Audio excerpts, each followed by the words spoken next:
हमारे शरीर का पीएच है 7 और पानी का पीएच है 7। पीएच बोले तो पोटेंशियल ऑफ हाइड्रोजन, जहां से पता चलता है आपका एसिडिक का लेवल, राइट।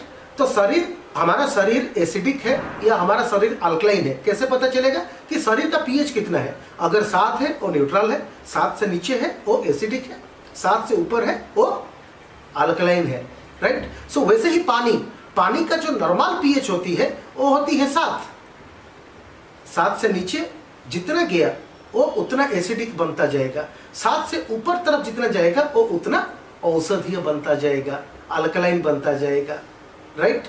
जो पानी 50 साल पहले था वो 8, 9, 10 पीएच की पानी हम पीते थे, इसलिए हम स्वस्थ रहते थे।